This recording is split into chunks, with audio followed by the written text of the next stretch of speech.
Hello बच्चों, तो स्वागत है आपका फिर से मेरी क्लास में। अब हम शेप वही सिलेंडर की बात करने वाले हैं, जिसमें हम सीखने वाले कर्व सरफेस एरिया और टोटल सरफेस एरिया। एरिया क्या होता है उससे पहले बात कर लेते हैं। जिस चीज को ये देखो आप, जिस पे कलर पूरा आपको दिख रहा है, कलर से ये पार्ट दिख रहा है जिसपे वर्ड्स लिखे हुए हैं, ये पूरा इसका एरिया है और ये भी इसका एरिया है। और अगर मैं इसको ऊपर से भी कवर कर दूं तो ये भी इसका एरिया है। तो कर्व सरफेस एरिया और टोटल सरफेस एरिया दो तरह के एरियाज होते हैं। अगर मैं इसको अलग हटा दूं यहाँ से और इसको भी काट के अगर बाहर निकाल दूं तो बन जाता है इसका कर्व सरफेस एरिया। और अगर मैं ये एरिया भी ले लूं और इसके साथ ये भी ले लूं, दोनों को भी अगर कंबाइन कर लूं तो बन जाता है टोटल सरफेस एरिया। तो अब मेरे पास एक ग्लास है, मैं इसका आपको सरफेस एरिया निकाल के सिखाऊंगा। दोनों सरफेस एरिया, कौन सा, कर्व और टोटल। कर्व को हिंदी में कहते हैं वक्र पृष्ठ, टोटल को कहते हैं संपूर्ण पृष्ठ। चलिए, तो सबसे पहले अपन इसकी हाइट मेजर करेंगे। मैं इसकी हाइट ऑलरेडी मेजर कर चुका हूं। इसकी हाइट आएगी मेरे पास 10 सेंटीमीटर। इसकी डायमीटर भी मैं ऑलरेडी मेजर कर चुका हूं। डायमीटर के लिए मैं हमेशा वर्नियर कैलिपर्स का यूज करता हूं। तो इसका जो डायमीटर निकल के आ रहा है मेरे पास वो आ रहा है 7। अब इसकी रेडियस क्या हो जाएगी, इसका हाफ।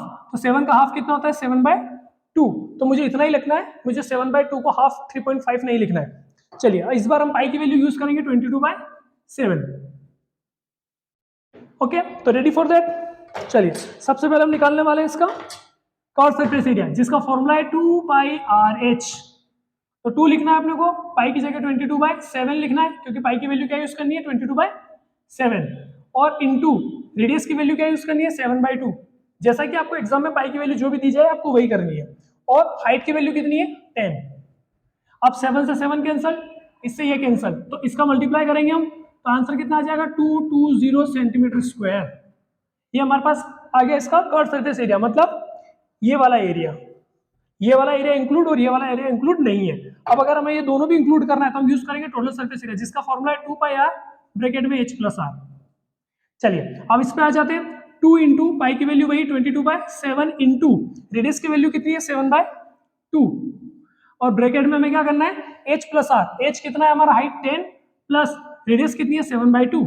अब इसकी कैलकुलेशन थोड़ी सी टफ है। 7 से 7 कट गया, 2 से 2 कट गया, तो हमारे पास कितना रह गया, 22 इंटू, यहाँ पे भी इंटू का साइन है। इसको कैसे सोल्व करते हैं, 2 का मल्टीप्लाई 10 में करना है और कितना प्लस करना है, 7 प्लस करना है। तो 2 10 का कितना हो गया, 20। 20 में 7 प्लस करो, कितना हो गया बच्चा माटी, 27/2। 2 से इसको काट दिया, कितना आ गया, 11। चलिए, इसका मल्टीप्लाई करिए, 11 7 77, क्या लिखा 7, 11 2 22, 22 और 7 कितना होगा, 29 सेंटीमीटर स्क्वायर। तो ये था इसका टोटल सरफेस एरिया और ये था इसका कर्व सरफेस एरिया। अब आपके होमवर्क में दे देता हूँ, हाइट ले लीजिएगा आप 14, रेडियस ले लीजिएगा आप 7, और मुझे आंसर में कर्व सरफेस एरिया और टोटल सरफेस एरिया बताइएगा। Thank you very much.